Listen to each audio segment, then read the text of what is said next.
금방 대답하실 수 있을 거라고 생각합니다. 복음이 무엇이죠? 복된 소식. 그죠? 예수 그리스도입니다.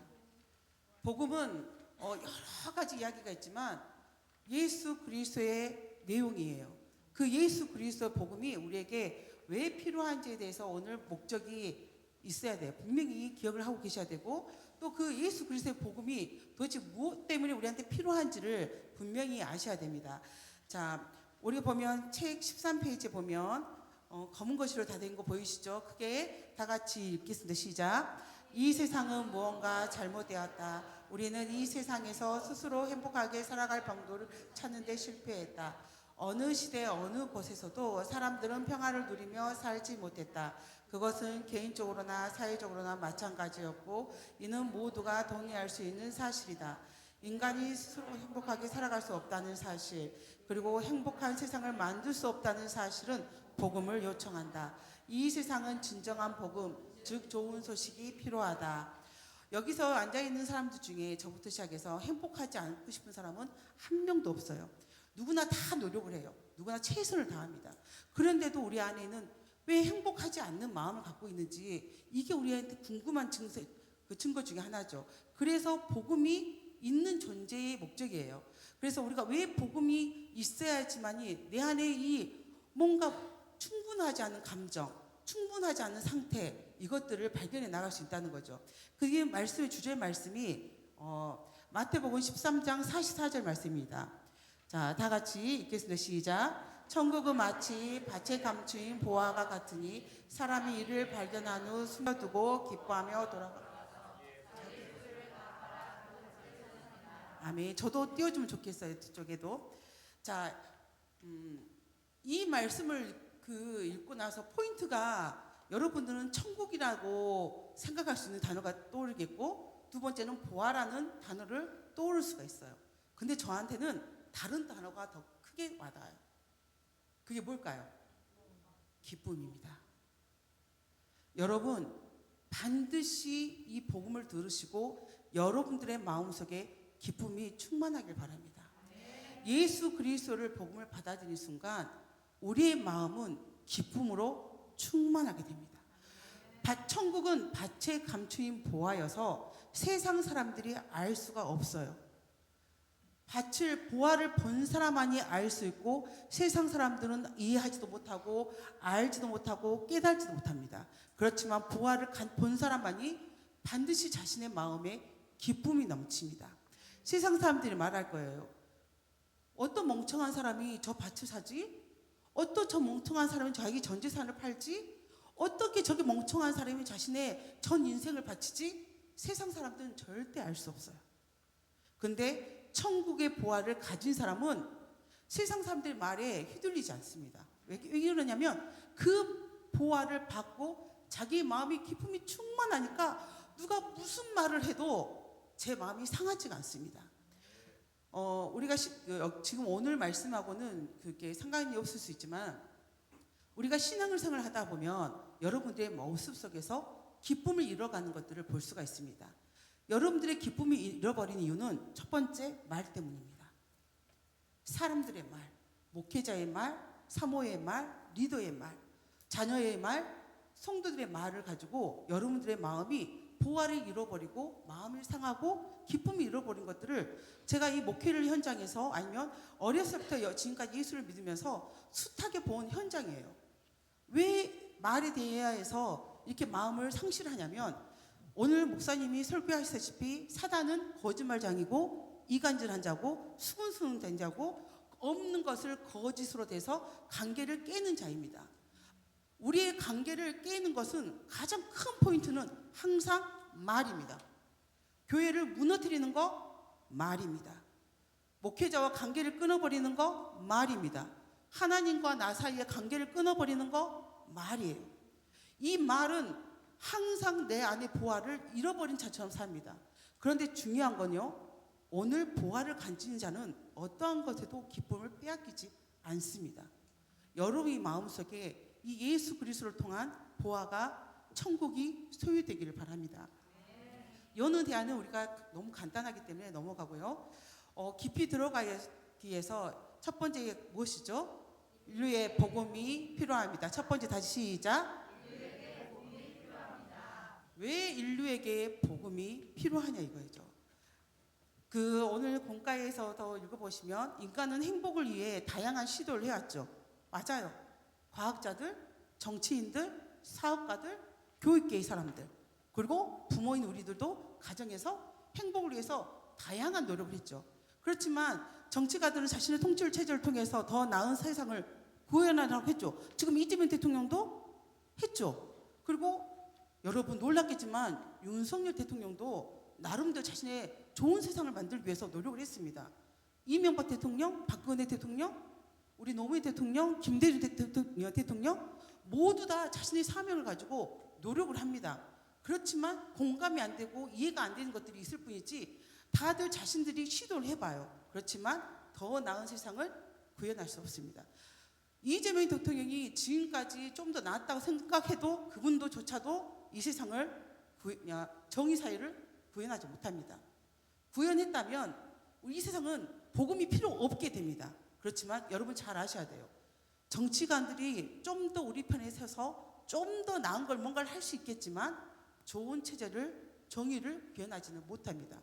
그리고 철학자들이 우리가 좀 더 나은 삶을 위해서 우리보다 얼마나 공부를 많이 했나요? 제가 제일 힘든 게 철학이었습니다. 저는 철학자들이 왜 이렇게 말장난을 하는지 절대 쉽게 말해주지 않더라고요. 그래서 철학이 굉장히 힘들었지만 그렇지만 그들의 고뇌, 그들이 글로 짜내는 그 내용들, 우리가 니체를 싫어하지만 니체가 여러분 믿음을 빼놓고는 얼마나 주옥 같은 글을 썼는지 다 아시잖아요.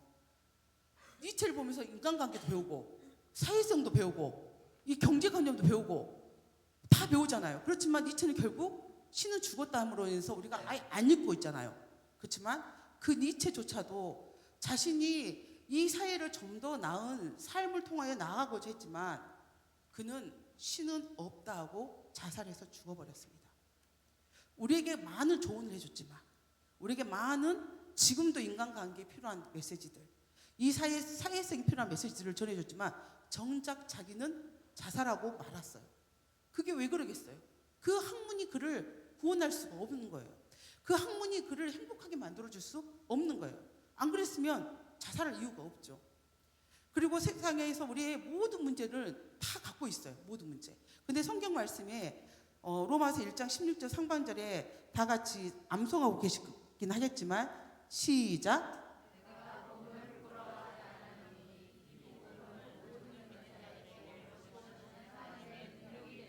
아멘. 여기 중요한 메시지는 또 하나님의 능력입니다. 우리가 모든 문제를 안고 살아요. 그렇죠? 문제 없는 사람 손 들어보세요. 나는 전혀 문제가 없어요. 저는 아무 문제 없이 너무 행복합니다. 여기 있는 사람들은 다 문제가 있어요. 저도 문제가 많습니다. 근데 문제가 왜 왔냐 이거예요. 왜? 문제가. 왜 왔는 줄 아시죠? 자, 문제는 왜 왔을까요? 죄 때문에 왔어요. 그러면 중요한 건 문제가 무엇 때문에 왔는지는 우리가 알아요. 죄 때문에 왔는지. 근데 그 다음에 중요한 것은 구원이에요. 죄로서부터 구원을 받아요. 근데 구원은 중요한 게 하나가 있어요. 영원 구원만 있는 게 아니에요. 구원은 세 가지 측면이 있고 우리가 세 가지 문제 해결도 있어요. 구원은 영혼의 문제도 있고 경제적인 고통에서도 구원해 주시고 건강에도 구원의 문제가 돼요. 그렇지만 그것은 삶이고 진짜 구원의 측면에서는 어디에서부터 우리가 구원을 받았냐 이거예요. 어디에서? 또 왜 우리는 구원을 받았냐 이거예요. 근데 우리를 구원하신 목적이 무엇이냐 이거예요. 구원에 중요한 거예요. 세 가지가 갖고 있다고 그랬어요. 어디에서 우리를 구원하셨는지, 우리를 왜 구원하셨는지, 그리고 우리의 구원하신 목적이 무엇인지, 이게 중요한 거예요. 여러분 인생에서 내가 예수를 믿어요, 저는 구원받았어요, 복음이 필요해요 했을 때 이 구원은 하나님 나라를 가는 거, 나는 천국 백성이 되는 거, 여기서 멈춰버리면 여러분은 구원의 완성에 이르지 않으신 거예요. 그 복음이 구원이 나를 어디까지 인도하시는지, 왜 나를 부르셨는지, 나를 사용하시는 목적이 무엇인지 거기까지 나아가는 그 위치가 되어야 돼요. 자, 이 세상에는 복음이 필요합니까? 필요하지 않습니까? 왜 필요해요? 문제가 있으니까. 왜 필요하다고요? 문제가 있어요. 나만 봐도 알 수 있다고요. 문제가 있어요. 그러면 그 어떻게 생각하는지도 우리가 보면 이 질문에서 나올 수 있죠. 자, 근데 인간에게 세 가지 본질적인 문제가 있대요. 행복하게 살 수도 없고 더 나은 세상을 만들 수도 없대요. 세 가지 문제가 있대요. 교과서를 보면, 공과를 보면 첫 번째 뭐라고 나와 있죠? 첫 번째 뭐? 본질적인 애로움. 두 번째, 세 번째, 다시 첫 번째, 두 번째, 세 번째. 자, 이 세 가지를 보면 딱 보면 우리예죠.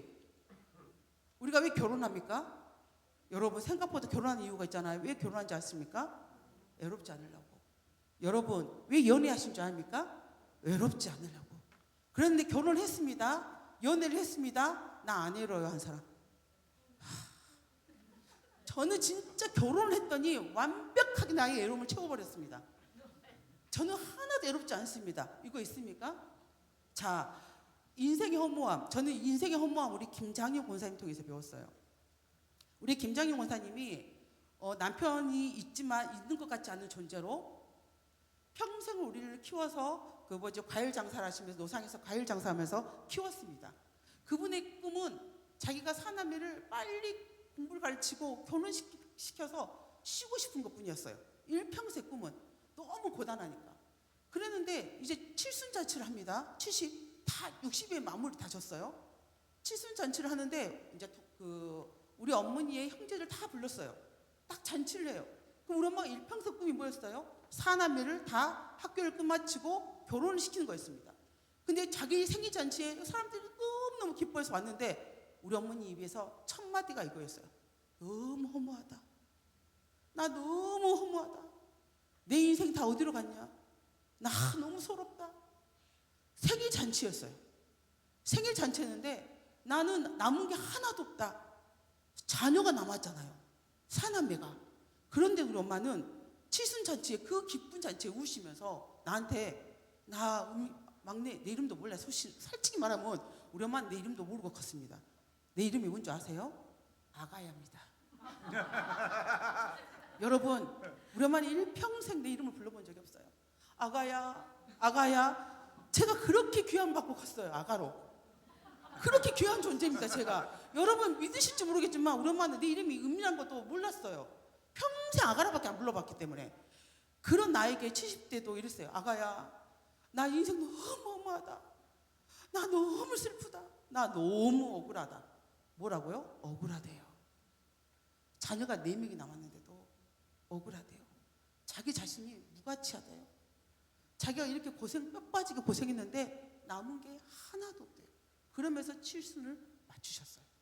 거기서 보면서 전 놀랐어요. 우리 엄마가 그렇게 말했던 것들이 다 이루어졌는데 저렇게 울 수 있다고? 70대? 동생들 다 불러놓고 그렇게 자랑하며 기쁨의 잔치를 하는데 우리 엄마는 운다고? 이게 저한테 충격이었어요. 그리고 세 번째, 미래에 대한 두려움. 저도 두려움을 가졌습니다. 저도 청년회 때 앞이 안 보였어요. 무엇을 해야 될까? 앞이 그렇게 안 보이더라고요.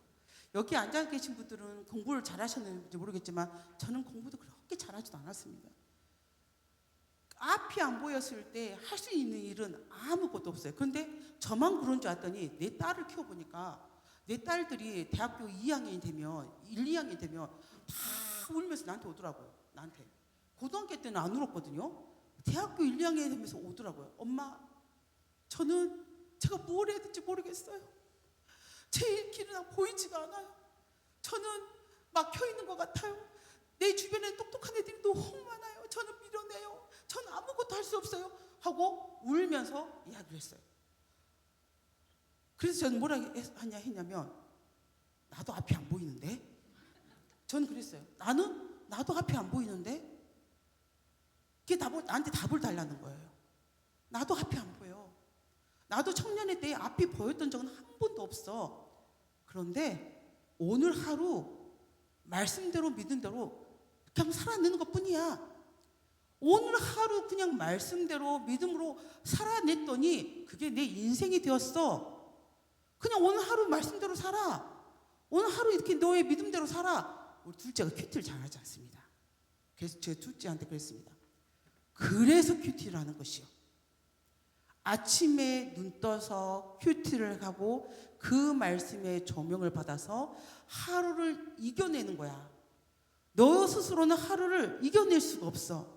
말씀을 묵상해서 그 말씀으로 결단하고 하루를 살아내는 거야. 살아보는 거야. 그다지 큰 건 없어. 그런데 중요한 건 살아내다 보면 그게 하나님이 인도하셨다는 것도 깨닫게 될 거야 라고 말합니다. 그래서 우리 인간에게는 앉아있는 여러분에게도 저에게도 누구에게나 갖고 있는 첫 번째 무슨 문제가 있다고요? 외로움. 두 번째 허무함. 세 번째 두려움. 이 두려움 때문에 아마 열심히 사실 거요. 두려워서. 그래서 오늘 이 말씀을 가지고 오늘도 내 삶을 복음이 얼마나 필요하는지를 한번 알아보겠습니다. 자, 인간은 누구의 형상으로 창조되었죠? 그러므로 인간은 하나님을 비롯해 동료 인간들과 더불어 무슨 교제 안에 살아가야 존재입니다. 자, 여러분 잘 아십니다. 하나님은 누구시죠? 사랑이시라. 하나님은 이 세상을 뭐 하셨죠? 창조하셨죠. 우리는 하나님의 어떤 존재입니까? 사랑의 존재입니다. 그리고 하나님은 우리를 어떻게 하셨죠? 만드셨어요.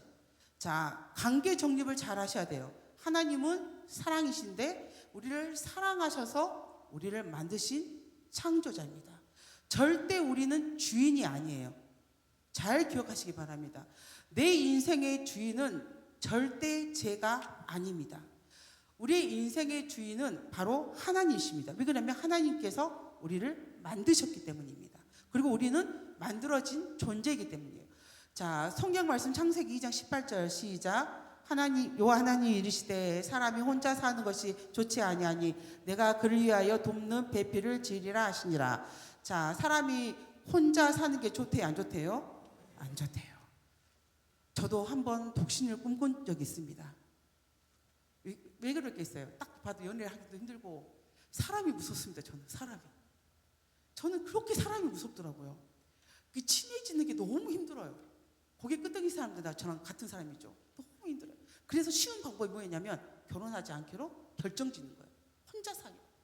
그런데 혼자 살고 있어요? 안 살고 있어요? 안 살고 있습니다. 내가 아무리 혼자 살고 싶어도 혼자 살게 하나님 내버려두지 않아요. 그 이유는 혼자 사는 게 좋지 않기 때문입니다.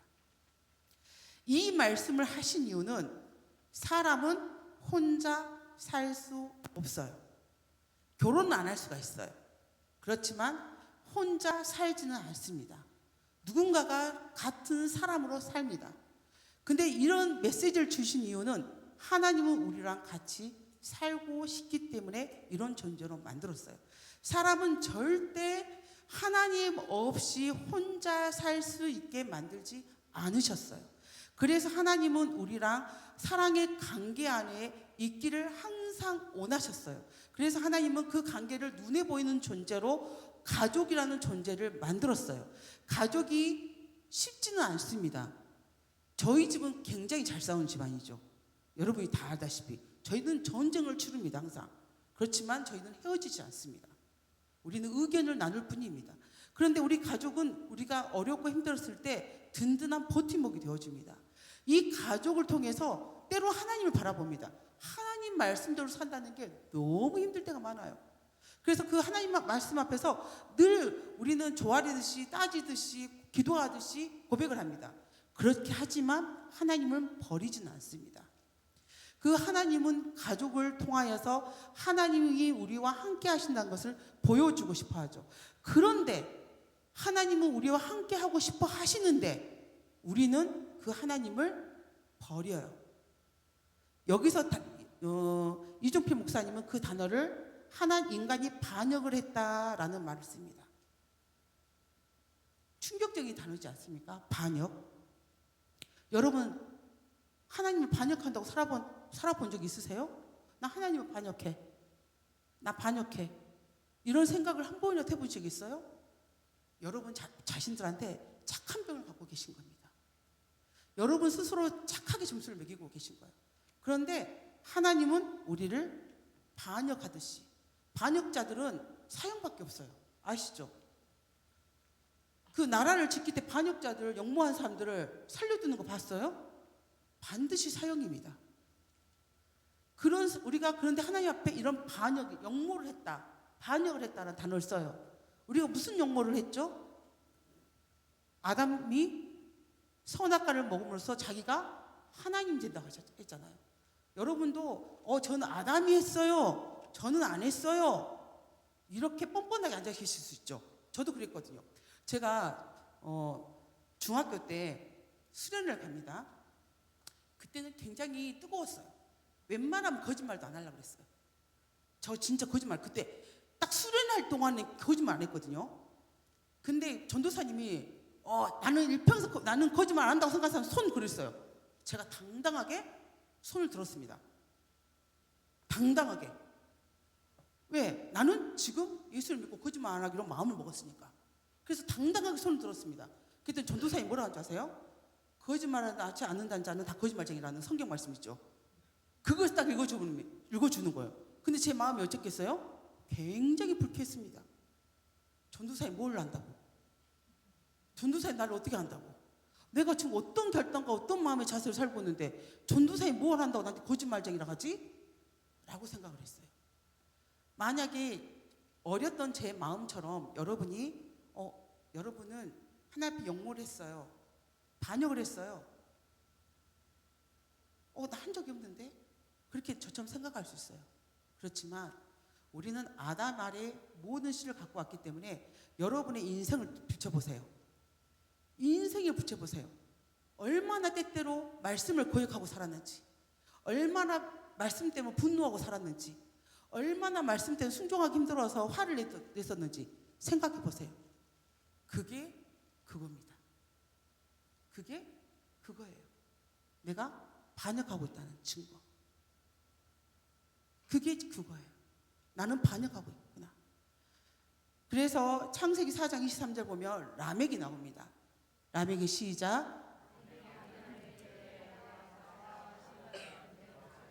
내게 아내들이여 내 말을 들으라. 나의 상처로 말미암아 내가 사람을 죽였고 나의 상함으로 말미암아 소년을 죽였도다.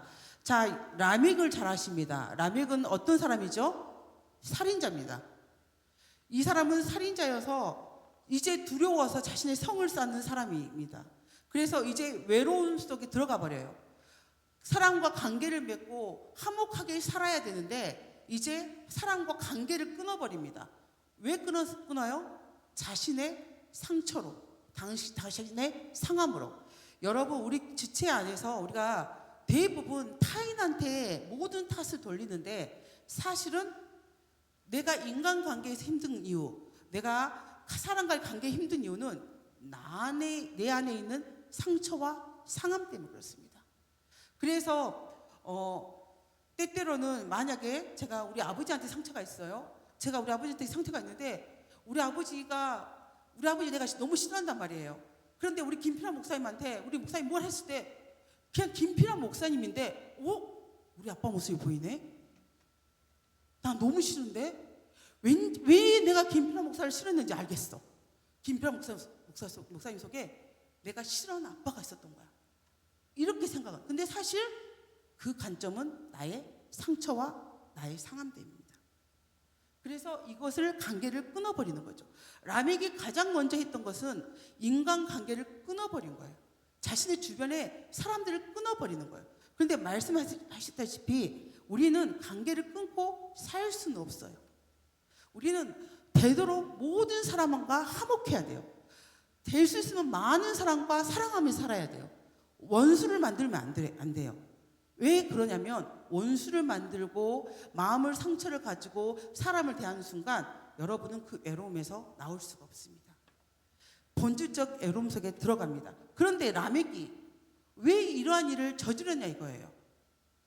그건 자신의 인생에 아담과 같이 자신의 인생의 주인이 자기라고 선택을 했기 때문에 자신의 삶을 뭐죠? 정리하는 거죠. 가꾸다 보니 사람을 쳐내었고 사람을 죽여버린 사건이에요. 이 사건 또한 살인죄는 하나님이 없기 때문에 일어난 일이기도 하죠. 자, 두 번째 인생의 허무함. 자, 다 같이 읽어볼까요? 시작. 인간은 피조물로서 하나님이 그에게 부여한 목적이 있습니다. 그 목적은 하나님이 창조한 세상을 자신만의 독특한 재능과 달란트를 사용해 하나님의 뜻대로 다스리고 관리하는 일입니다. 자, 우리가 허무하다라고 말했을 때 가장 많이 나오는 성경이 어디죠? 전도서. 제가 이 강의를 하다가 우리 딸한테 이렇게 말을 했습니다. 전도자가 솔로몬이 그렇습니다. 우리 인생에 가장 큰 복이 있어요. 근데 성경에서는 가장 큰 복이 뭔지 아십니까? 예전에는 자녀였습니다. 자녀가 기업이었어요. 근데 솔로몬이 딱 지켜보니까 기업인, 하나님께서 말하신 기업이 자녀가 이렇게 소중한데, 이렇게 기쁘고 복되는데 이것들이 자라고 나서 재산 때문에 부모 앞에서 싸우는 거예요. 얼마나 인생이 허무합니까? 기업인데. 근데 그날따라 이 말씀을 묵상했는데 우리 둘 딸이 싸우는 겁니다. 제 눈앞에서. 그래서 제가 그랬어요. 야, 솔로몬이 오늘 아침에 솔로몬이 성경을 읽어봤는데 그러더라. 하나님이 주신 복 중에 자녀 복이 그렇게 큰데 인생이 헛되고 헛된 이유가 하나가 그 자녀들이 부모 앞에 싸운다더라. 너희들 내 눈앞에 싸운다. 그런 거예요. 자녀가 그렇게 기쁘고 소중합니다. 근데 그 자녀가 부모의 속을 모르고 앞에서 싸워요. 자녀가 싸웠을 때 기쁨이 넘친 사람 있습니까? 같이 칼춤 친 사람 있습니까? 아따 싸워라. 여기 이긴 팀은 내 팀. 이런 적 있습니까? 근데 자녀들 싸울 때 그러진 않는데 성도들 간에 싸울 때 밖에서 정치를 싸울 때는 우리가 그런 모습을 많이 봐요. 내 팀이 이기고 같이 춤을 추는 사람들이 많은 걸 볼 수가 있어요. 인생의 허무함은 왜 왔냐면 우리가 피조물이에요. 자, 사람에게는 복이 있습니다. 하나님이 주신 복. 자, 무슨 복이죠? 다스리고 충만한 복이 있습니다. 이게 인간에게 주어진 복이에요.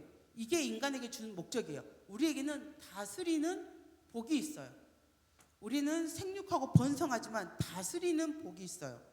그런데 이게 우리의 목적이에요. 우리 무슨 목적이냐면 하나님이 주신 능력을 가지고, 하나님 주신 재능을 가지고, 하나님 주신 달란트를 가지고 세상을 다스리는 복이 우리 모두에게 주어져 있어요. 그런데 우리는 어느 순간 이 다스리지 못하고 다스림을 받는 신세가 되어버렸어요. 이게 인생의 허무함이에요. 나는 다스려야 되는 복을 가졌는데 내가 다스리지 못하고 늘 누구에게 다스림을 받게 돼요. 거기서 매어서 종의 신분을 살게 돼요. 종은 어떤 존재죠? 매어 살입니다. 상전에 매어 살고 다스리는 권세가 없어요. 매어 살아요. 근데 어느 순간 우리는 종의 신분이 되어서 다스리지 못하고 내 인생이 누군가에게 다스림을 받는 순간이 와요. 그래서 인생이 허무한 거예요. 자, 창세기 1장 26절 말씀 시작. 하나님이 이르시되 우리의 형상을 따라 우리의 모양대로 우리가 사람을 만들고 그들을 바다의 물고기와 하늘의 새와 가축과 온 땅과 땅에 기는 모든 것을 다스리게 하자. 자, 우리에게는 어떤 걸 갖고 있다고요? 다스려야 돼요. 근데 다스리지 못하기 때문에 우리가 매 순간마다 종의 신분을 살기 때문에 여러분의 인생이 허무해지고 있는 중이에요. 자, 하지만 인간은 하나님을 뭐 했다고요? 반역했고 이제는 스스로 삶의 목적을 찾아야 하는 어떤 됐다고요? 상황이 뭐야? 찾아야 하는 상황이 돼버렸어요. 그리하여 인간이 스스로 찾은 목적이 자신의 욕망을 세우는 것이에요. 하나님의 목적인 다스림의 목적이 아니라 내 욕망을 채우고자 하는 그 순서가 돼버렸어요. 그래서 인간은 본질적으로 뭘 느낄 수밖에 없다고요? 허무함. 그걸 해결하기 위해서 뭘 선택한다고요? 쾌락에는 여러 가지가 있습니다. 자, 내가 좋아하는 쾌락 하나씩 말해보죠. 또 거룩하게 말하지 말고요. 먹는 거, 운동하는 거, 응? 그거 없어요? 쇼핑하는 거, 게임하는 거, 게임 안 하십니까? 술 마시는 거, 담배 피는 거, 도박하는 거. 여러분 저 사모여도 도박하는 거 아시죠? 놀라시죠? 나 저 도박합니다. 저 도박에 진짜 도박 안 하려고요. 저번에 컵을 싸놓고 이렇게 쓰는 거 있죠? 저 그 교회 크리스찬 스포츠 토토였습니다. 저는 양조부 안수집사한테 걸었고 김준희 집사님한테 성도님한테 형제한테 걸었어요. 나는 진짜 이 두 사람이 이길 줄 알았어요. 걸었어요. 내 마음으로 내기로. 막 양정무, 김지윤 이렇게 했거든요. 아시아요? 꼴등이었습니다. 정말 이 두 분이 저는 꼴등 날 거라고 생각을 해보지 않았어요. 적어도 2등. 근데 1등을 할 줄 알고 당연히 1등 하죠 뽑았죠. 그러면서 제가 도박을 끊었어요. 아, 나는 스포츠 토토로 하면 망하는구나. 그래서 끊어야 되는데 끊었습니다 해놓고는 끊어야 되는데 월드컵을 또 걸었습니다. 중간에 몇 개는 제가 졌습니다. 그래도 마지막에 이겼습니다. 저는 스페인에 걸었습니다. 우리 딸한테 3,000원. 우리 큰딸은 아르헨티나, 나는 스페인. 누가 이겼죠? 스페인. 그래서 저의 도박성은, 저는 도박을 참 좋아해요. 전 내기하는 거 엄청 좋아합니다. 저는 생활의 활력이 무기력하다가 내기하자고 활력 찾습니다. 저는 누가 볼링을 하자 싫어, 내기하자고 그래 해요. 저는 배드민턴 하자 그러면 싫어, 귀찮아, 내기하자 그래. 저는 내기할 때 진짜 활력을 찾습니다. 이게 저의 쾌락입니다. 지기를 싫어합니다. 그런데 언제부턴가 점점 게임은 안 합니다. 몸이 점점 커질수록 게임에서 이길 확률이 점점 줄어들어서 이제 그것도 안 하죠. 그러면 우리는 모든 사람이 남한테 숨겨져 있는 그 쾌락이 있어요. 저는 저희 큰딸의 쾌락을 압니다. 무엇인 줄. 뭘 줄까요? 밥? 그거는 쾌락이 아니에요. 앱툰이더라고요. 얘가 그렇게 순간순간 우리가 뭐 드라마를 탁 틀면 있잖아요. 저거 앱툰이었는데? 뭘 탁 틀면 저거 앱툰이었는데? 너 그거 어떻게 아냐? 봤다는 거예요. 와, 그래서 우리 큰딸의 쾌락은 웹툰입니다. 생각보다 많이 보더라고요. 우리는 숨겨져 있는 보이지 않는 쾌락이 있어요. 저도 그렇습니다. 그 쾌락을 통하여서 인생의 허무함이나 좀 뭔가 허전함 이것들을 많이 채웁니다. 자, 에베소서 4장 17절부터 19절 말씀 시작. 주 안에서 증거하노니 이제부터는 너희는 이방인이 그 마음에 허망한 것으로 행함같이 행하지 말라. 그들의 총명이 어두워지고 그들 가운데 있는 무지함이 그들의 마음에 굳어짐으로 말미암아 하나님의 생명에서 떠나 있도다. 그들이 감각 없는 자가 되어 자신을 방탕함에 방임하여 모든 더러운 것을 욕심으로 행하되.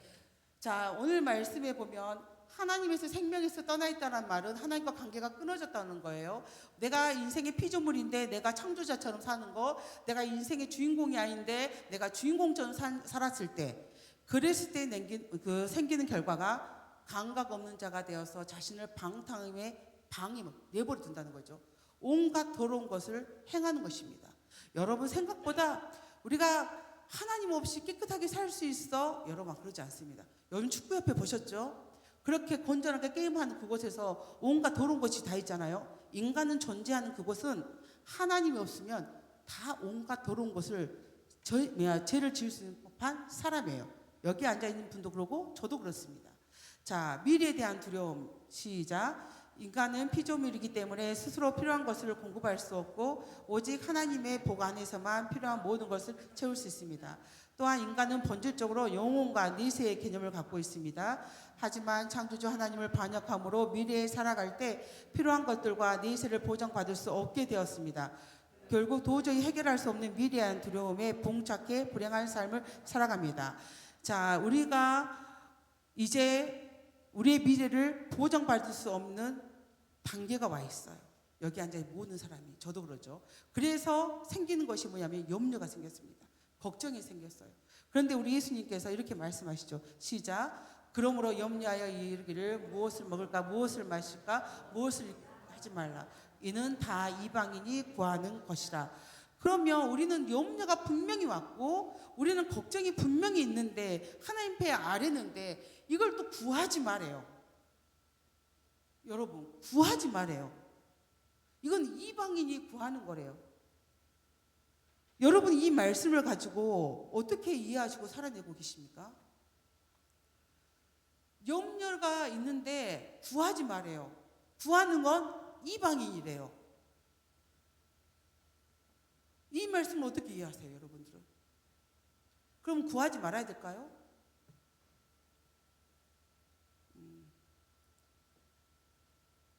하나님께서 듣고 싶으신 말씀은 걱정해서 구하는 것보다 믿음의 결단을 가지고 듣고 싶어하는 말씀, 그 말이 있다는 걸 알게 됐어요.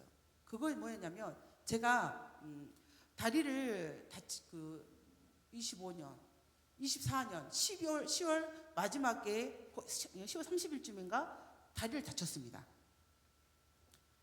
10월 30일 날 다리가 그때 다쳐가지고 끊어졌는데 근주 수요일 날 설교가 빌립보서 말씀이었습니다. 목사님이. 그래서 말씀하실 때 그때 뭐라고 말씀하셨냐면 염려하지 않겠습니다. 결혼한 사람은 결혼하지 않은 것처럼 돈이 없는 사람은 돈이 없는 티를 내지 말고 뭐 기뻐도 기뻐하는 티를 내지 말라는 말씀이 있었어요. 그때 정말 그 말씀을 가지고 은혜를 받았어요.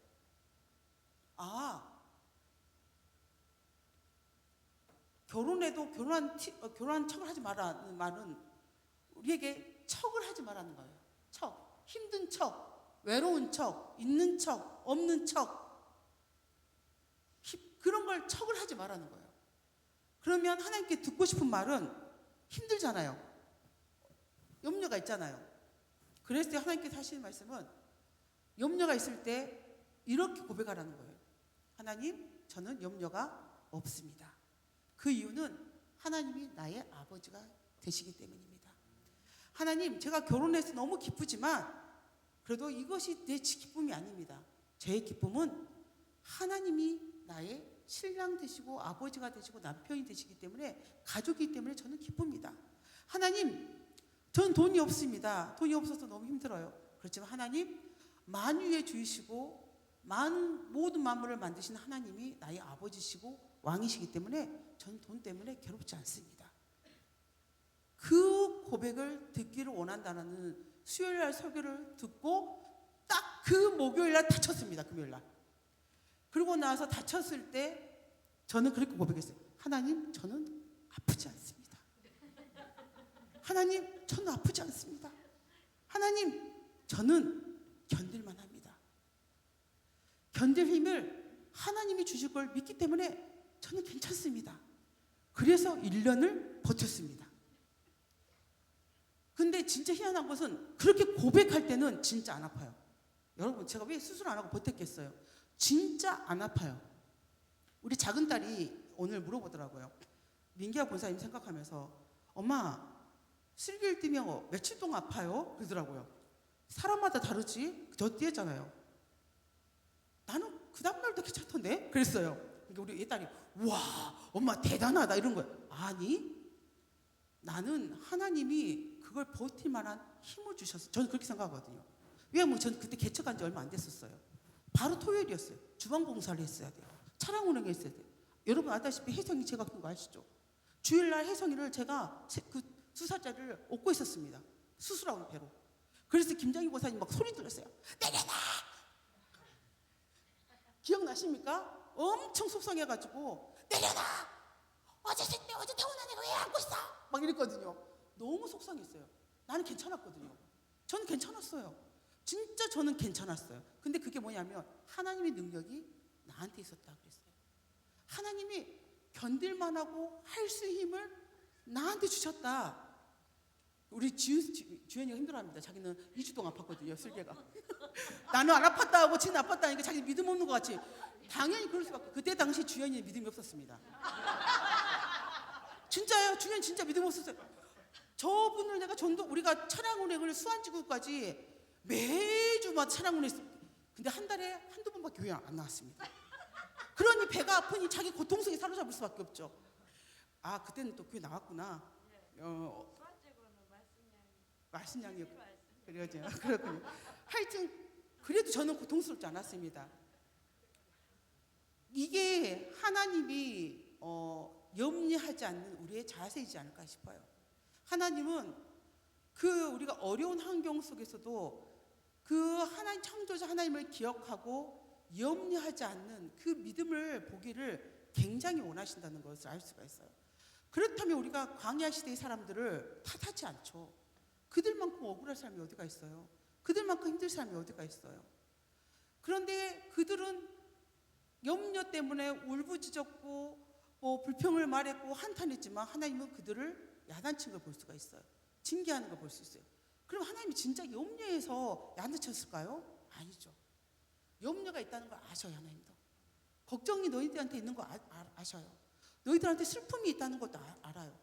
그런데 거기서 하나님을 기억하기를 원하신 거죠. 문제 해결이 누구한테 있는지를 듣고 싶으신 거예요.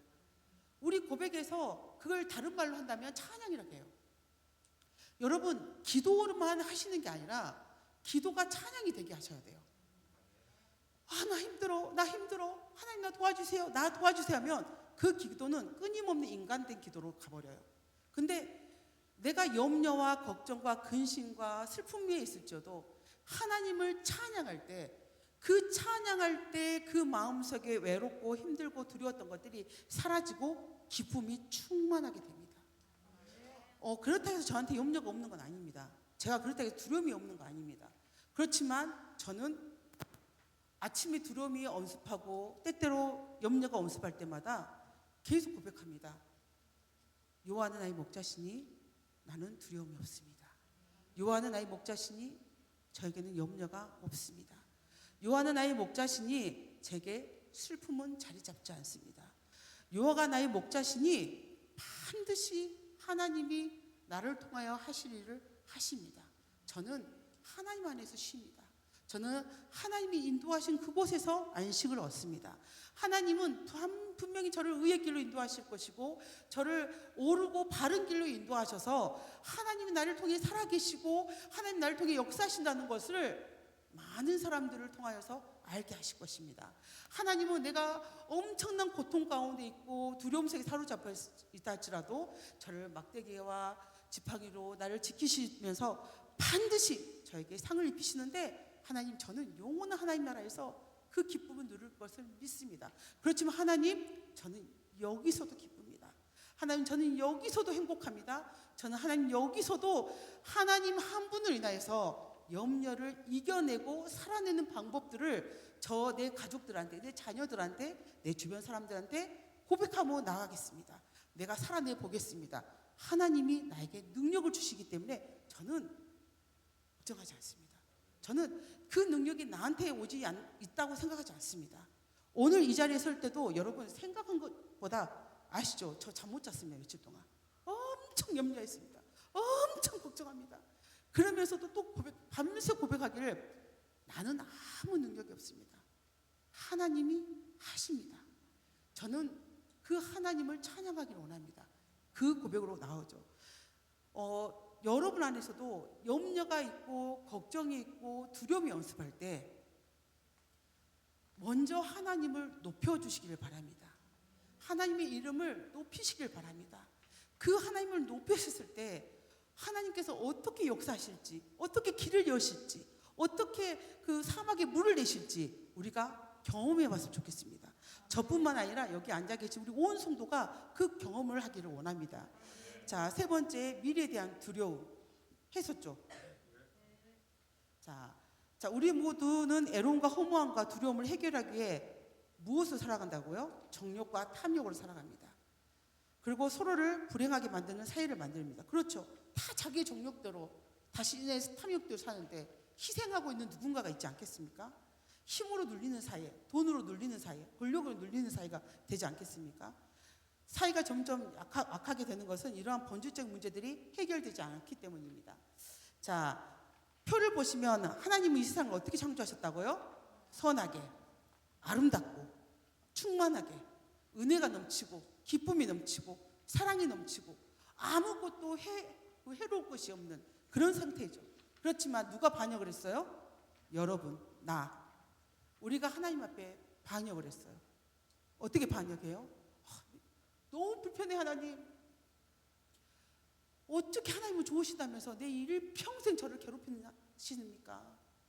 하나님은 그렇게 좋고 좋으시다고 사람들이 찬양하는데 왜 나에게 있어서 하나님은 그렇게 불편한 존재이십니까?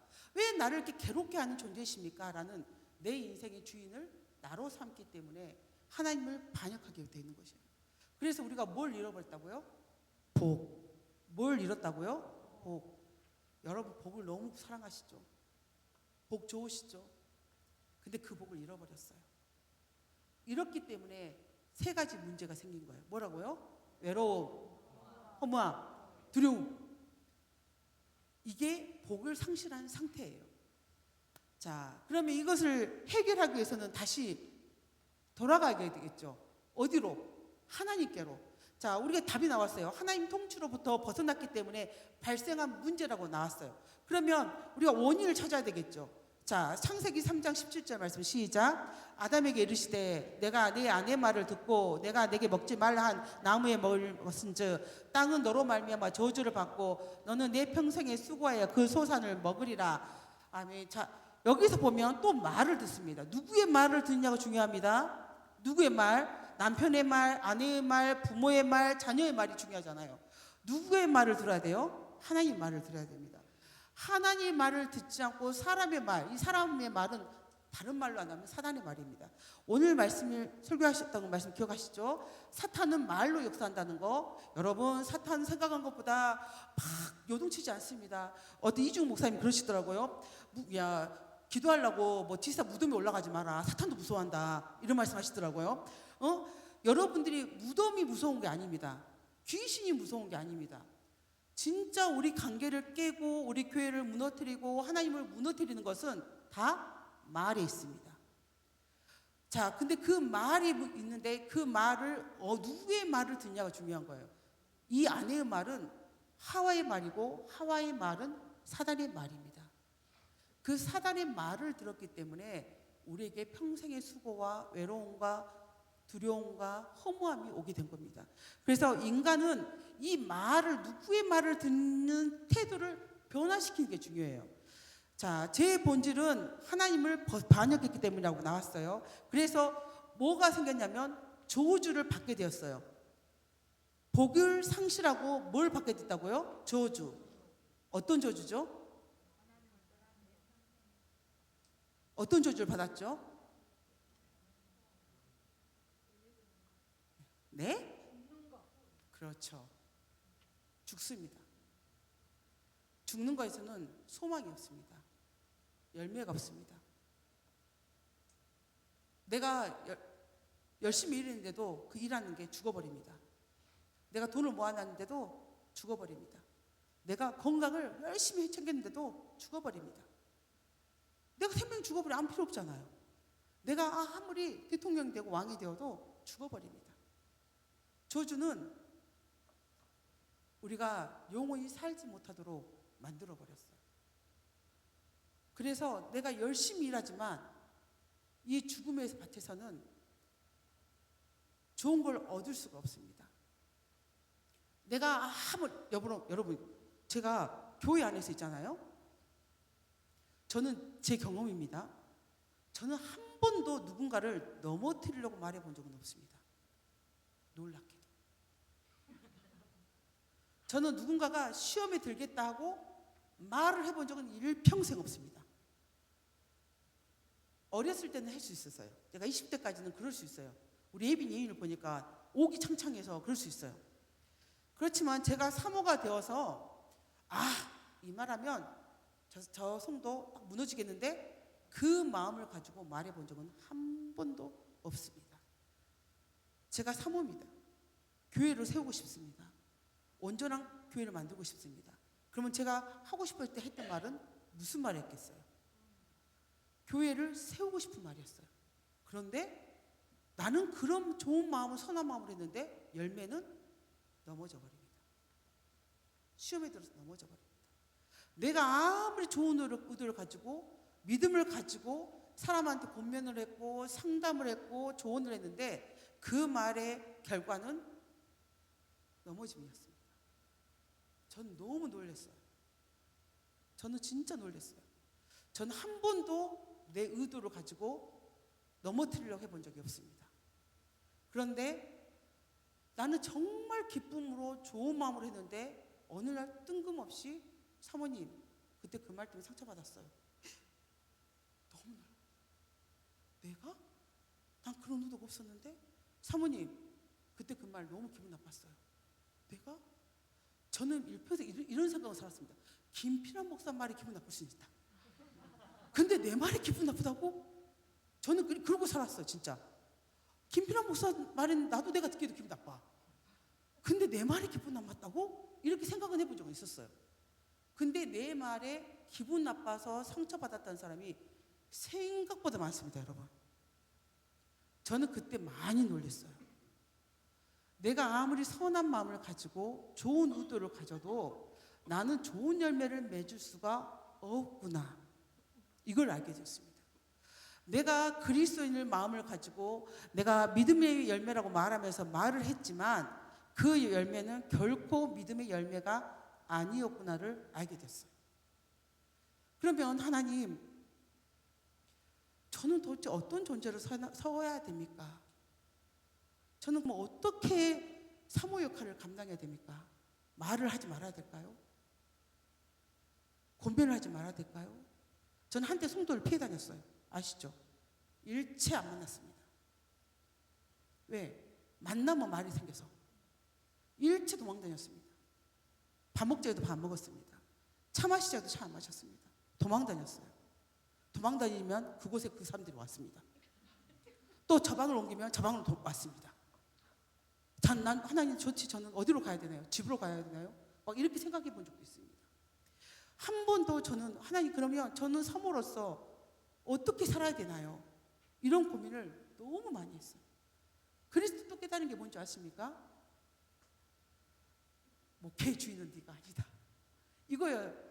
그냥 있는 그대로를 인정하는 거였어요. 있는 그대로. 그리고 계속 하나님의 이름을 높이라는 거였어요. 결국은 하나님 이름을 높이는 것밖에 없더라고요.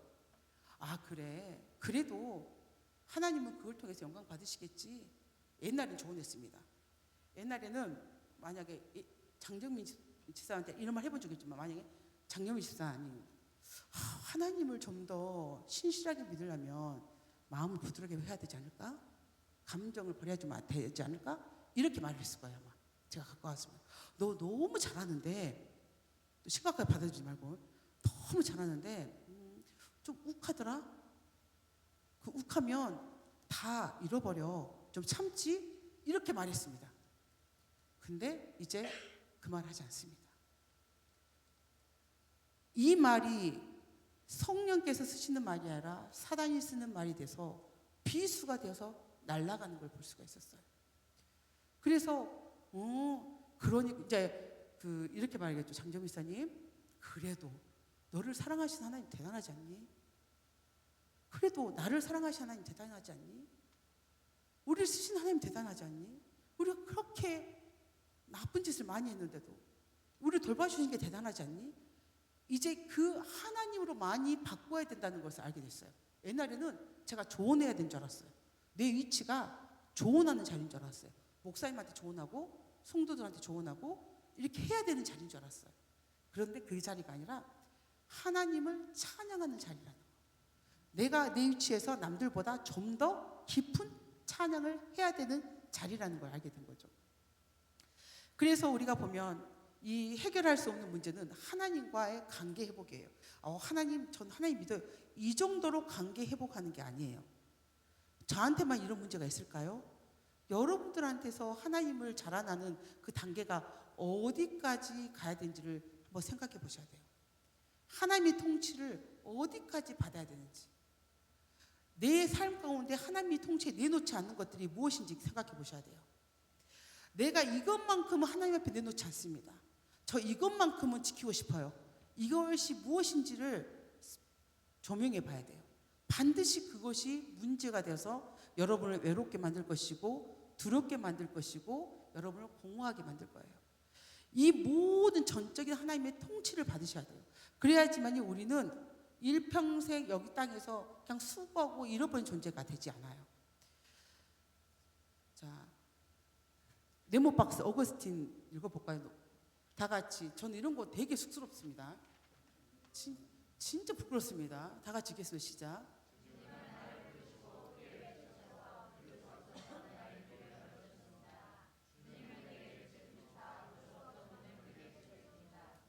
당신의 아름다운 향냄은 나의 가슴으로 들이키게 한 후 나는 더욱 당신을 사모하게 되었습니다. 주의 영을 맛본 이후로 나는 더욱 주의 말씀을 줄였고 목이 말랐습니다.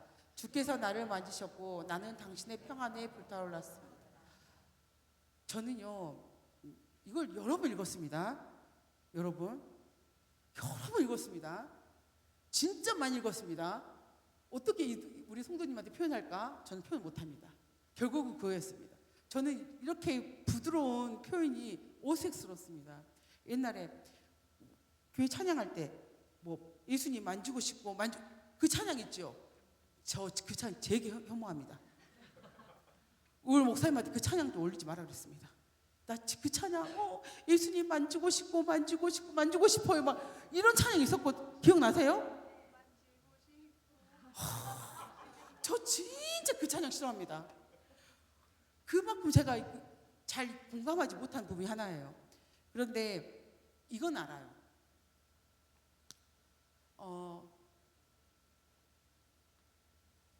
예수님이 내 귀에 그 복음이 들리게 하셨다는 거. 나는 스스로 예수님의 복음을 들을 수가 없었는데 내가 예수님의 복음을 나의 복음 귀를 열어주셔서 내가 주의 복음을 들을 수 있게 해주셨다는 거. 그리고 나는 진짜 하나님의 영원한 하나님 나라를 사모할 마음이 1도 없었는데 하나님 나를 만나 주셔서 영원한 하나님 나라가 내 안에 있게 하신 거에 대한 그건 알아요.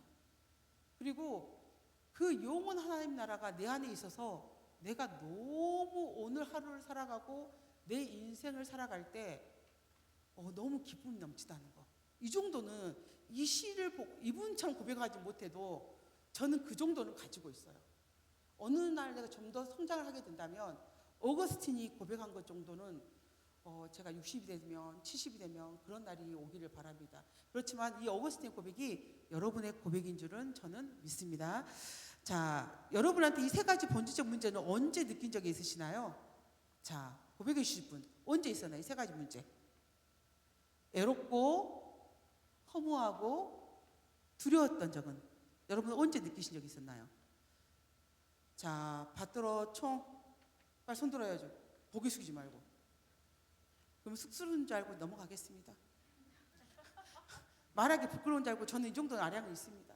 뭐 내 삶이나 여러분 삶이나 뭐 다 거기서 뭐 거기 있죠. 뭐 헤아려 세 것이 있겠습니까? 자, 근데 성경에서는 해결책이 있대요. 그게 뭐라고요? 복음이에요. 그래서 복음이 중요합니다. 이 서두는 중요하지 않습니다. 이제부터 진짜 중요한 건 복음입니다.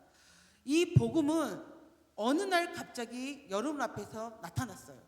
자, 이 복음은 예수 그리스도고 예수 그리스도는 곧 하나님의 나라입니다. 여러분, 예수님이 바로 하나님의 나라입니다. 왜 우리가 하나님 나라의 제자훈을 하냐면 예수님이 이렇게 고백합니다. 회개하라, 천국이 가까웠다.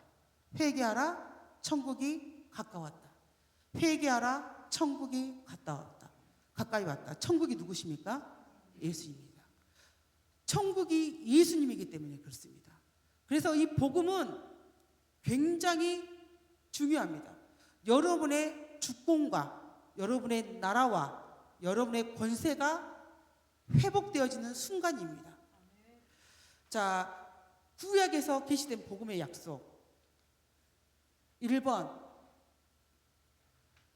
동그라미 1번 읽겠습니다. 시작. 하나님이 인간의 반역을 뒤집고 다시 세상을 통치하게 될 것이라는 소식. 자, 성경 말씀 읽겠습니다. 시작. 좋은 소식을 전하며 평화를 공표하며 복된 좋은 소식을 가져오며 구원을 공포하며 시온을 향하여 이르기를 내 하나님이 통치하신다는 자는 산을 넘는 발이 어찌 그리 아름다운지요. 자, 좋은 소식이 있습니다. 좋은 소식이 있는데 이 소식은 평안을 가져오고 우리에게 구원을 줍니다. 이 소식이 이사야가 누굴 전하고 싶었었죠? 그리스도, 예수 그리스도를 전하고 싶은 겁니다. 이 소식은 어떤 소식이냐면 그리스도가 우리한테 오면 이제 반역을 했고 하나님을 떠났던 우리가 다시 하나님의 통치를 받는다는 겁니다. 그러면 하나님의 통치를 받는다는 것은 다시 잃어버렸던 복이 회복되어지는 순간이고 애로웠고 두려웠고 허무했던 삶이 문제가 해결된다라는 아주 중요한 메시지예요. 이 메시지는 그래서 아름다운 거예요. 이 메시지는 온 산을 넘습니다. 이 메시지는 온 가정을 넘습니다. 이 메시지는 온 나라를 넘습니다. 그래서 이 메시지는 나에게 다가왔고 하나님이 나를 통치하신다는 겁니다. 그리고 다시 나를 회복시켜 주신다는 말씀이에요. 자, 그런데 이 말씀이 이스라엘에게 계시되 메시아를 통해 구원이 성취될 것. 자, 53장 이사야 53장 6절 시작. 우리는 다 양 같아서 그릿 행하여 각기 제 길로 갔거늘 여호와께서 우리 모두의 죄악을 그에게 담당시키셨도다. 자, 우리에게는 문제가 있었어요. 어떤 문제가 있었냐면 하나님을 반역하는 문제가 있었어요. 그래서 이 문제를 다른 말로 하면 죄입니다. 죄는 하나님과 절대 우리가 가까이 갈 수가 없는 문제예요. 죄는 그래서 우리가 다 모든 사람이 사형을 당했어요. 너는 사형, 반역했으니까 사형. 여기서 살아남을 자는 한 명도 없어요. 다 사형해. 왜? 다 각기 제 길을 갔거든요. 자신의 인생의 길을 갔거든요. 내 인생의 주인을 삼았거든요. 그런데 이 죄로 인해서 다 죽을 수밖에 없는 사건에 예수님은 우리에게 어린 양을 주셔서 우리의 죄의 문제를 해결해 주셨어요. 그렇죠? 그래서 구원의 능력이 됐어요. 구원의 능력. 예수님이 우리를 구원시켜 줬어요. 그 능력은 아무나 못해요. 오직 죄악을 담당하는 예수 그리스도밖에 안 돼요. 우리가 때로 예배를 드리고 회개를 하고 우리가 기도를 한다 할지라도 그게 온전하게 하나님께 나가게 못해요. 왜? 죄 때문에. 중요한 건 예수님은 단번의 죄로 우리를 구원하셨어요. 단번의 죄로. 근데 이 죄 구원은 신분의 변화예요. 신분의 변화. 근데 여러분 여전히 죄를 짓잖아요. 그렇죠? 여전히 죄를 져요. 신분의 변화를 가졌지 우리가 영생을 가진 건 아닙니다. 여러분 잘 기억하셔야 돼요. 여러분 신분의 변화일 뿐이지 우리가 완성된 건 아니에요. 완성은 이제 하나님이 구원의 목적에는 세 가지가 있다고 그랬어요. 세 가지 측면이. 어디에서 구원을 하셨냐? 죄에서 구원하셨습니다. 우리를 어디로 인도하고 싶어서 구원하셨냐? 우리를 하나님 나라에 임하게 해주려고, 우리에게 하나님 나라를 주시려고 우리 구원하셨어요. 그러면 왜 구원하셨냐? 우리가 구원의 목적은 말씀과처럼 말씀을 하나님이 주신 재능과 달란트로 하나님 나라를 이루기 위해서 우리를 구원하셨어요. 구원은 죄에서만 건진받아서 구원받는 거 아니에요. 두 번째, 세 번째가 있어야 돼요. 그래야지 구원의 완성이에요.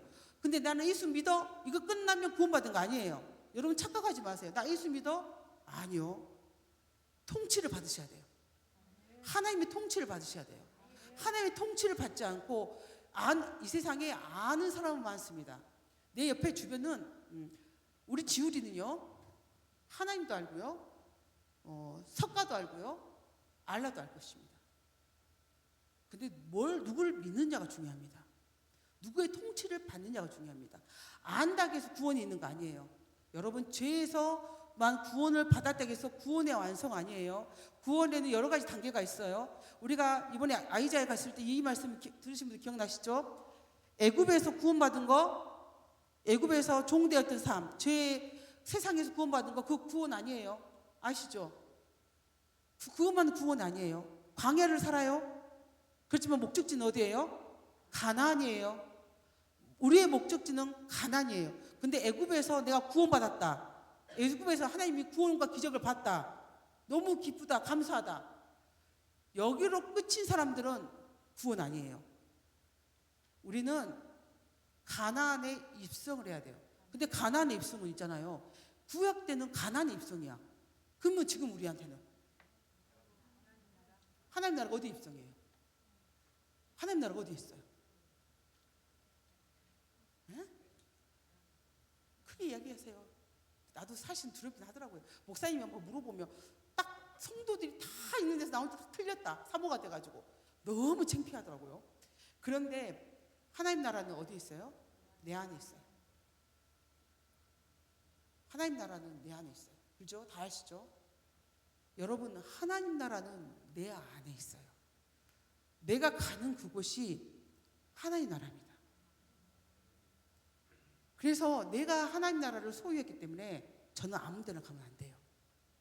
저는 아무거나 먹으면 안 돼요. 나는 아무거나 행동하면 안 돼요. 이지우 목사님이 이 설교하셨을 때 그러시더라고요.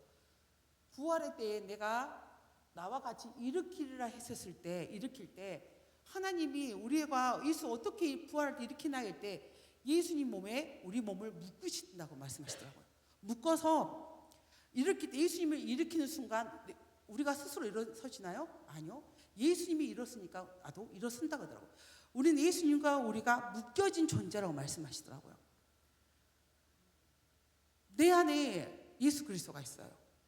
내 안에 하나님 나라가 있어요. 그런데 여러분, 그 영광스럽고 너무 놀랍고 크고 위대하신 하나님 예수 그리스도가 내 안에 있는데 내가 욕할 수 있을까요? 엄마들 딱 거기 들었어요, 순간.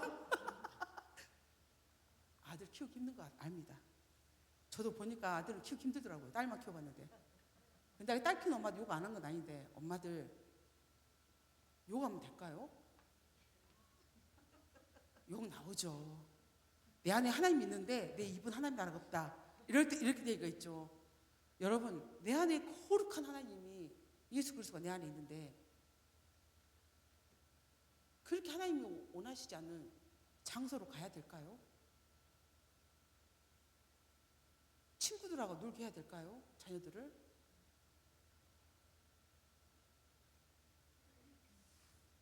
우리 부모들의 갈등이 뭐냐면 내 자녀를 어디까지 거룩하게 만들어야 될 것이냐, 이 문제 아닙니까? 내 자녀를 도대체 어디까지 거룩하게 만들어야 되지? 내 자녀는 세상에 사는데. 근데 여러분, 생각보다 쉽습니다. 내 자녀의 마음에 예수 그리스도가 있고 하나님 나라가 있는데 그곳이 예수님이 계셔도 괜찮다면 보내세요. 예수님 이 정도 감당하실 만해. 너무 거룩한 곳이야. 너무 아름다운 곳이야. 이 정도가 되신다면 허락하셔요. 내 아이가 이 정도 해도 저는 하나님 나라가 영광스럽습니다 하고 생각하시는 분들은 보내셔요. 이게 저의 갈등입니다. 어디까지 거룩하게 만들 것인가. 근데 사람들이 이렇게 말해요. 사모님이시니까 그러시죠. 사모님이 그렇게 사시죠. 아니요. 내가 사모여서 내가 더 많은 영광을 받는다면 그 말이 너무 아름답습니다만 예수님께서는 직분으로, 돈으로, 권력으로 우리를 구별하지 않으시기 때문에 우리가 얼마만큼 하나님을 사랑하는지, 하나님께 순종한지만 보시기 때문에 그렇게 말을 못하겠어요. 그렇지만 부모님들 갈등하지 마세요. 내 아이가 여기까지 가도 너무 영광스러워. 그것이 하나님 나라야. 왜냐하면 여러분, 성막이 움직이잖아요. 구름이 멈추잖아요. 그럼 성막이 멈췄어요. 광야시대. 그럼 그거 거룩한 곳이 아니에요? 성막이 있는 곳이 거룩한 곳이죠. 만약에 성막이 술집에 멈췄어요. 하나님께서 거기다가 성막을 피라 그래요. 그러면 그 술집이 거룩해요? 안 거룩해요? 거룩하면 돼요. 게임방에 하나님이 성막을 펴셨어. 그러면 그 게임방에 성막이 펴셨다면 거룩해요? 안 거룩해요? 거룩해요. 하나님이 임재한 그곳은 거룩한 곳입니다. 여러분은 거룩한 사람이에요. 여러분 아까 말씀드렸죠? 예수 그리스도 하나님 나라가 어디 있다고요? 내 안에. 여러분 굉장히 거룩한 곳입니다. 하나님이 임재한 곳입니다. 이만큼 놀랍고 거룩한 곳이 없어요. 대단한 곳이에요. 그 하나님 나라를 갖고 있는 소유한 그 사람들이 가는 곳은 거룩한 곳입니다. 내가 발을 딛는 곳 거룩한 곳입니다. 내가 먹는 음식 그 자리에 앉아있는 거 거룩한 곳입니다. 그 정체성을 가지고 사셔야 돼요. 그 정체성을 가지고 사시는 순간 모든 문제는 해결됩니다. 아이의 미래, 내 자신의 공허함, 나의 애로움, 교회 안의 애로움, 가족의 애로움, 학교의 새로움? 아니요. 내가 거룩한 하나님을 가지고 가는 임재하는 그것이 거룩해집니다. 그곳에는 그리스도의 영광만이, 하나님의 영광만이 임재하는 곳입니다. 그곳은 너무나도 아름답습니다. 그곳은 너무나 기쁨이 넘칩니다. 그곳에는 굉장한 아름다움이 있는 곳입니다. 세상을 아름답게 창조하신 하나님이, 그 아름다우신 그 하나님이 내 안에 계십니다. 소유하고 있어요. 내 안에. 여러분 마음에 아름답지 않습니까? 저는 아름답습니다. 저는 하나님을 소유하고 있어서 너무 아름답습니다. 사람들은 외모로 볼 수 있고 키로 볼 수 있고 다른 거 볼 수 있지만 제 안에 임재한 하나님은 내 안에 계시기 때문에 저는 충분히 아름답고 놀랍고 고귀하고 진짜 원더풀입니다. 진짜 어떻게 표현할 길이 없습니다. 너무나 대단하십니다. 그 하나님 나라가 여러분 안에 있어요. 그런 하나님 나라 구약의 예수 그리스도를 내 마음에 모시는 순간 여러분은 외롭지 않습니다. 그곳에서 구원의 능력이 일어날 것입니다. 그곳에서 놀라운 기적이 일어날 거예요. 여러분들이 필요한 거, 여러분들을 지키시는 거, 돌보시는 거 광야에 보셨다시피 하나님 하십니다. 이번에도 아이자야 이지용 목사님 그러시더라고요. 메추라기는 일상의 기적이다. 메추라기는 살아있는 기적, 날아다니는 기적이잖아요. 일상의 기적이다. 근데 만나는 우주적인 기적이다. 어디도 있도 보도 못한 음식이거든요. 존재하지도 않았던 그 음식이 하늘에서 내려왔거든요. 우주적인 기적이다. 근데 하나님은 우리를 돌보실 때 일상의 기적과 우주적인 기적으로 우리를 돌보신다. 우리의 눈에 안 보인다고 해서 존재하지 않는 건 아니다. 그 하나님이 우주적으로 나를 돌보고 계시고 나를 일상으로 돌보고 계신다. 이것을 믿으셔야 돼요. 그러면 여러분들은 회복이 되기 시작합니다. 자, 고린도전서 15장 3절부터 4절 했나요? 15장 3절부터 4절 시작. 내가 받은 것을 너희가 전하노니 이는 성경대로 그리스도께서 우리 죄를 위하여 죽으시고 장사진과 되셨다가 성경대로 사흘 만에 다시 살아나사. 아멘. 여기서 강조되는 말은 말씀이라는 뜻입니다. 말씀, 예언된 말씀대로 이미 하나님께서는 창세기 3장 15절부터 약속을 하셨습니다. 이걸 믿느냐 안 믿느냐는 우리의 문제지만 여러분이 믿고 안 믿고 상관없이 하나님의 역사는 이루어지고 있어요. 그런데 그 성경대로 하나님께서 우리에게 약속하신 대로 이루어지듯이 여러분 성경대로 말씀대로 나머지 예수님이 다시 오실 때까지 하나님께서 여러분들을 지키시고 돌보실 겁니다. 자, 다시 요약 정리를 보죠. 구약의 약속. 첫 번째 뭐였죠? 하나님이 통치로 세상이 회복될 것. 두 번째, 자, 구약의 약속은 하나님의 통치입니다. 내가 주인이 아니라는 말씀을 자주 말씀드려요. 우리는 피조물이라고, 하나님은 창조자시라는 것. 그것을 약속하셨는데 하나님은 통치하실 건데 우리는 죄 때문에 갈 수 없어요. 근데 이 죄를 예수님께 당당하셔서 다시 통치가 회복된다는 것. 두 번째, 예수님께서 선포하신 하나님 나라 시작. 선포하고 가르치시고 이적을 통해 증거, 죽으시고 부활하심으로 성취. 예수님께서 선포하신 하나님 나라는 선포하고 가르쳐서 이것이 이루어졌다는 것. 자, 죽으시고 부활하셔서 하나님 나라의 구원을 성취하신 뭐가 복음이다고요? 예수가. 무엇이 복음이다고요? 예수가. 복음은 예수 그리스도입니다. 잘 기억하세요. 예수님이 복음인 이유는 하나님 통치를 잃어버렸지만 하나님이 통치하시겠다고 회복시키시겠다고 약속하셨는데 그걸 예수님이 통해서 성취하셨다는 것. 그래서 우리는 예수님이 복음이라는 것. 자, 또 밑에 표를 보시면 그 메시아 예수 그리고 하나님의 통치 회복, 하나님의 구원. 자, 오른쪽 세 개 줄줄이 읽겠습니다. 시작.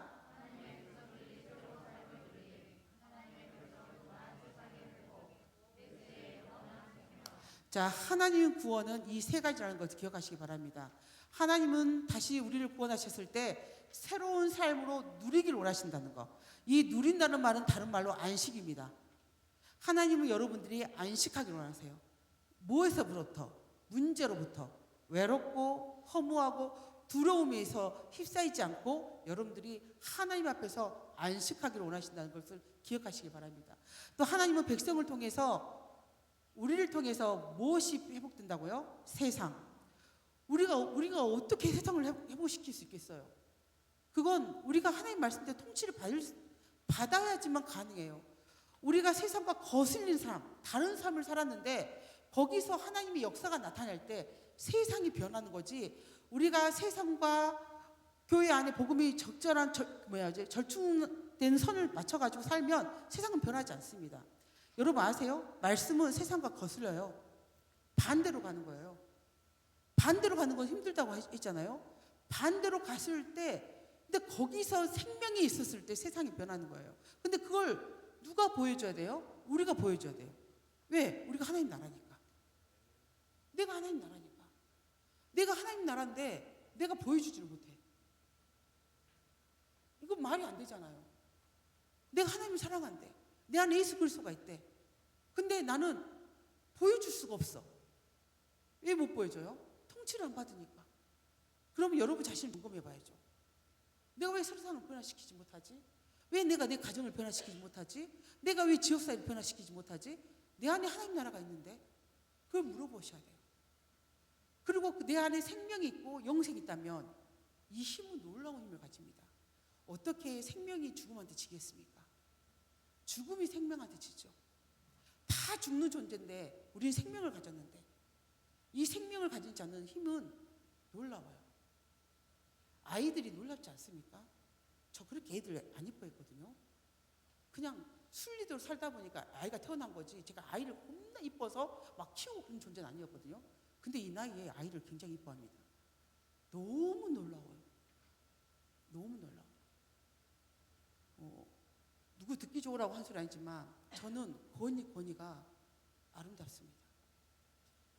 왜 아름다운지 아십니까? 저는 제가 편견과 편협과 오만과 온갖 것을 갖고 있는 사람이에요. 근데 6월 달에 큐티에 고린도의 말씀에 약한 자에게 아름다움과 연약한 자에게 귀함을 더하셨다는 주님의 말씀에 순종을 하고 그들을 통해서 하나가 되기 위해서 하나님 말씀에 순종하고 그때 그 주에 아니 권위가 온 주에 그 다음 월요일 날 그 말씀 큐티 말씀이었어요. 와 어머니 놀라지 마세요. 권위 왔는데 환장하게 됩니다. 나 첫날 말이 안 통해. 내 눈빛에 안 죽는 애가 없었는데 지금까지 딱 쳐다보면 다 죽었거든요. 아시죠 여러분? 우리 유치부 떠르륵 나와도 나랑 눈 마주치면 정지되는 거. 딱 쳐다보면 애들 다 멈추거든요. 권위는 쳐다를 보든 말든 말을 하든 말든 정말 망아집니다. 망아지.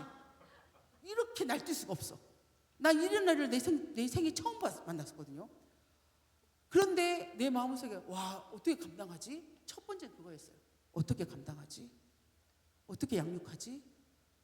와 나 능력 없는데 나 죄를 할 만큼 능력이 없는데 그런데 월요일날 큐티 말씀이 저들에게 아름다움을 주셨고 저들에게 귀함을 더하셨다라는 그 말씀에 순종을 했어요. 그래서 유아실에 건이는 좀 알듣거든요. 건우는 내 인생의 판타지 속에 삽니다. 걔는. 정말 자기의 아름다움이 가득한 아이예요. 너무나 행복해. 걔는 너무 행복해. 나는 불행한데. 왜냐하면 계속 올라가요. 계속. 아시죠? 저 불안증 있는 거. 저 불안증 있거든요. 올라가는 못 보여요. 제가 제일 놀랬던 게 혜성이가 책장을 기어서 올라가 보더라고요. 그때 너무 놀랬거든요. 책상이 엎어지면 어쩔까? 다치면 어쩔까? 그 두려움이 있었거든요. 그 다음에 우리 유나가 또 올라갑니다. 그런데 우리 거운우가 올라갑니다. 불안합니다. 근데 웬만하면 애들이 올라가지만 하면 다 내려오거든요. 우리 거운우는 당당합니다. 못 들으치 합니다. 그래서 전 처음에 못 들은 줄 알았습니다. 진짜로. 그런데 여러분도 알다시피 여러분 둘 중에서 거운우를 제일 이뻐하지 않습니까? 솔직히 건이가 큰아들이고 둘째가 건우입니다. 지금 여기 계신 분들이 다 건이를 더 이뻐하는 걸 저는 알고 있어요. 건이보다. 건우 둘째. 왜? 해맑잖아요. 그에게 아름다움이 있어요. 저는 그 아이들을 통해서 하나님 말씀이 이렇게 현현됐구나를 깨닫습니다. 이 아이들에게 하나님 말씀이 이루어졌구나를 깨닫습니다. 그 말씀은 먼저 내 안에서 이루어졌어요. 내 안에서 이루어지고 그 아이를 바라보니 그 아이는 아름다워졌고 그 아이는 귀함을 느꼈어요. 이게 하나님 나라가 있는 하나님께 통치받은 자세라고 생각해요. 근데 아직도 늘 하나님이 아침마다 구합니다. 지혜를. 하나님, 건이와 건이를 정말 하루도 빠지지 않고 전 기도합니다. 하나님께서 하나 되게 하셨으니 반드시 성령의 은사를 저한테 주세요. 저 아이를 양육하고 훈련하고 키울 수 있을 만한 성령의 지혜를 저한테 주세요. 성령의 은사가 있으면 성령의 능력으로 감당할 수 있습니다. 저는 모르겠어요, 하나님. 그러나 오늘 또 성령의 능력을 저한테 주세요. 성령의 은사를 구합니다. 제 능력이 안 되니까 성령의 은사로 주세요. 그래서 그렇게 하나님께서 원하시고 기뻐하시는 하나됨을 이루겠습니다. 하나된 가정을 이루겠습니다. 이렇게 고백하죠. 자, 너무 이제 마지막 존 스토트 말씀으로 마지막입니다. 생각보다 빨리 끝났습니다. 3시 반에 끝나야 되는데, 그죠? 자, 존 스토트 말씀도 시작. 한숨을 쉬었습니까?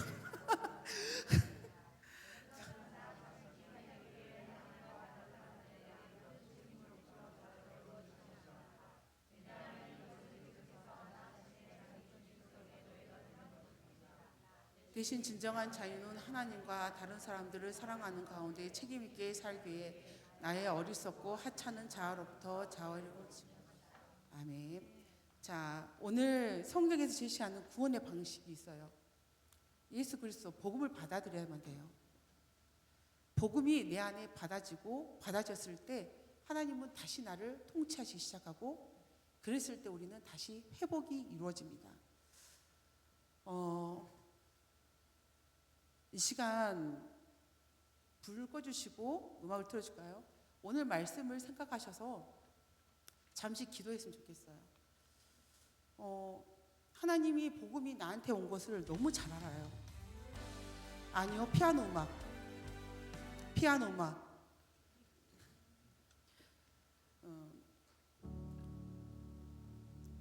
근데 나는 이 복음을 위해서 어디까지 헌신할 수 있는지, 나에게 있어 이 복음의 가치는 얼마만큼인지를 우리는 선택을 해야 될 것 같고 결단을 해야 될 것 같습니다. 복음은 나의 모든 문제를 해결해 줍니다. 아니요, 사모님, 해결해 주지 않던데요. 내 문제는 여전히 그러던데요. 아니요, 하나님이 여러분을 통치하는 순간 해결됩니다. 여러분이 원하는 답을 못 얻는다 할지라도 하나님은 여러분의 하나님이 되시고자 하시고 아버지가 되기를 원하시고 창조자가 되기를 원하십니다. 오늘도 내가 복음을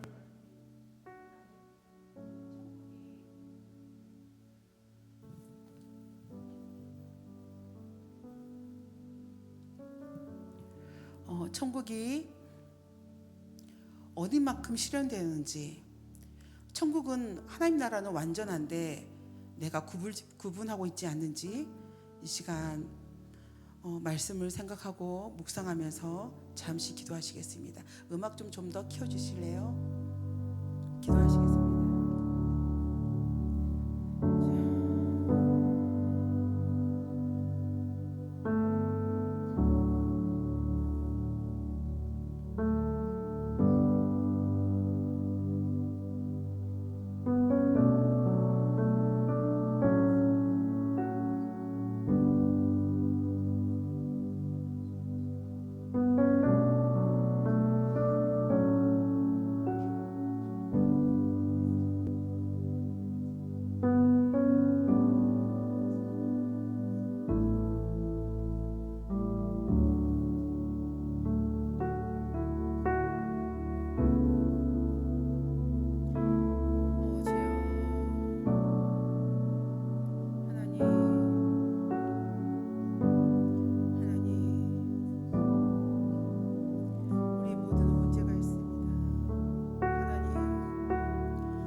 하나님은 살아계시고 하나님은 오늘도 나를 통치하시고 나를 인도하시는데 오 주여 이 복음이 이 놀라운 기적이 이 놀라운 구원의 능력이 이 놀라운 생명의 능력이 내 안에 있다는 오 주님 오 주님 너무나도 감사드립니다. 오 주여 오 주님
복음만이 하나님을 반역하고 하나님 앞에 죄인인 우리들이 오직 돌아갈 수 있고 변화될 수 있는 유일한 길임을 이 시간 말씀을 통해 들었습니다. 우리 안에 하나님의 나라가 더욱더 임하시고 선물로 받은 그 하나님 나라 백성으로서 참된 책임 있는 성숙한 그리스도인으로 살아가게 하여 주시옵소서. 이제 한 주 쉬고 또 한 주 후에 또 만날 터인데 하나님, 우리가 더 사모함으로 기다리고 기대하며 기도하게 하여 주시옵소서. 많은 성도들이 이곳에 있습니다. 하나님 기쁘시죠? 아름다움입니다. 주님 영광 받아 주시옵소서. 돌아가는 발걸음도 하나님께서 복 내려 주시옵소서. 우리 유일한 복이 되시는 예수님의 이름으로 기도드립니다. 아멘. 아멘.